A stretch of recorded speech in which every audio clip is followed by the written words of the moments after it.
Hey, welcome to Seekers A to Z, where I look at all of the Lightseeker heroes, starting all the way from A all the way through the whole alphabet. And today is a very special episode. You may have seen last Friday where I did a video with Superior Seekers, specifically Lifesaver, where we did a deck building challenge and then followed that up with a sort of match playoff. And as you know, it did not go well for Rev the Roadie.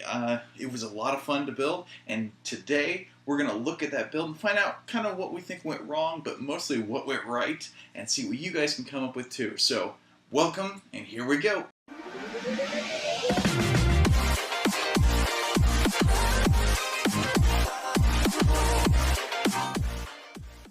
Today we are looking at our Even Steven deck list, so let's bring up that deck list and look at it together.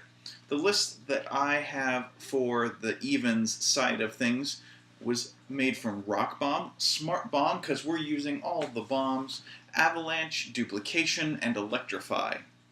For our action cards, we're looking at 2 copies of Bombling, 2 Gear Crank Catapults, 2 Clockwork Constructs, 2 Chrono Anglers, a Force Converter, and 2 Automatic Avengers, 2 Crackling Rods, Living Cloud times 3 and 3 Storm Shamans, 2 Crystal Cores, 3 Crystal Leeches, 1 Mimicking Magmite, 3 Crystal Mazes, 2 Prism Cannons. Our combos. Why on earth did I pick the ones that I did? Well, because first of all, they fit. When I looked at doing this list, I knew I wanted to do Axius. That was not a question for me. But what I didn't know was what combos would actually fit, and it turns out not too many of them.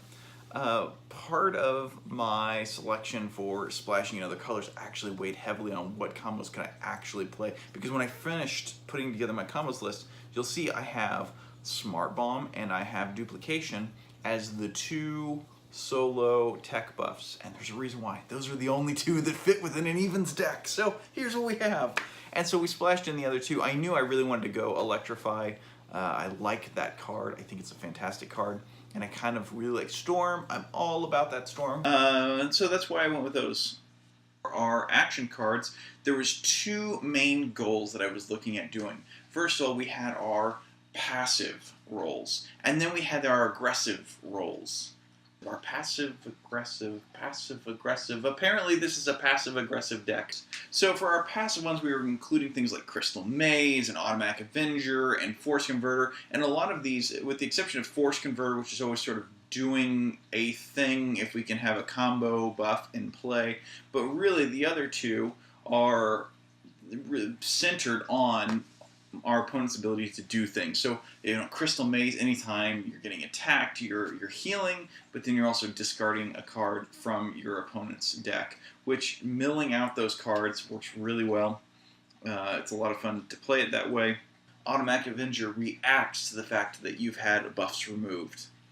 They rely entirely on your opponent. Then we have the aggressive side of things. And for the aggressive side, I wanted to have a lot of damage increasing ability. So that's why I went with Bombling and Storm Shaman, because they both fit the bill, but they also fit within having those even numbers. And then I would pair that off with my attack to do big damage. I wanted to go kaboom to be able to kick off extra damage, because I thought in building for this round that I just knew that I was probably going to be facing down a lot of attacking. Anytime you're sort of going into a crazy build, you need to really think about how you're going to deal damage. And so, anticipating that, I thought I need to do big chunks of damage, especially if I'm splashing in other colors without the ability to use blacksmiths. I knew that I'd want to, when I can do damage, I want to do big damage. Kaboom! And so that's kind of how I oriented things.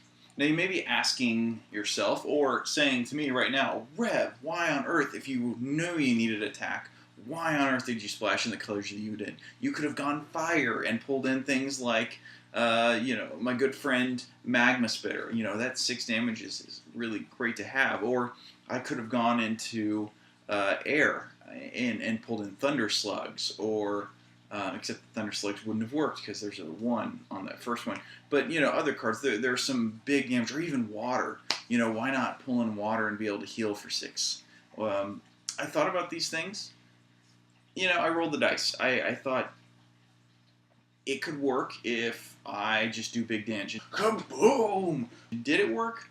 Well, as you can see, it sort of worked. At times it did what it wanted to do. That first game, there's not much you can do, and you can go watch the video. I'll have a link down below, and at the end of this video, you can see what happened.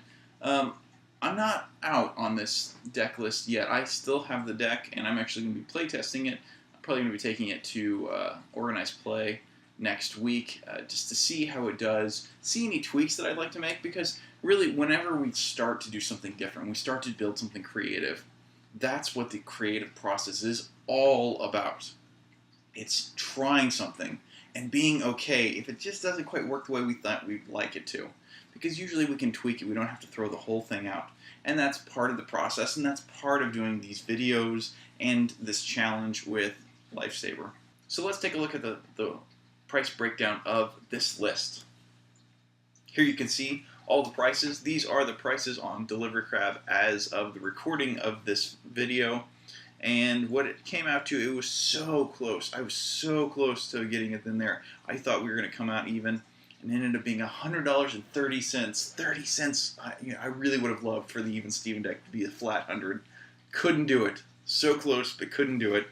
But there you can see what it costs, and part of that is we do have some big dollar cards. We have Blacksmith in here. We have Clockwork Construct, and Axius himself is not cheap, especially if you get the foil version.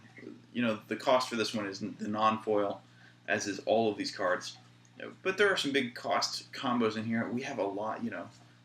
We do have 3 different cross-order combos, and that helps push the price up.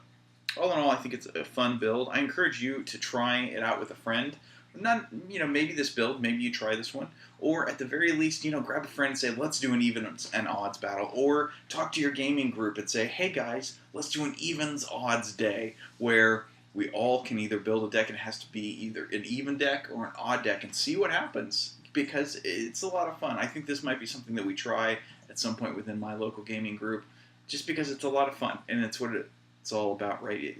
It's a good thing for our continued growth, both as players and as builders in this game, to continue to stretch ourselves, to try new things. Not all of these are going to work. Not all of them are going to be mainstays in the way that we play this game. But in the struggle and the tension of expanding ourselves, widening that envelope in these builds, we can come up with some interesting and cool stuff. So if you liked this video, make sure you push the like button. If you like the content that Seekers A to Z is putting out, make sure you subscribe. And if you have some thoughts about evens and odds builds, make sure you drop a comment down below. Otherwise, keep on creating, and I'll see you next time.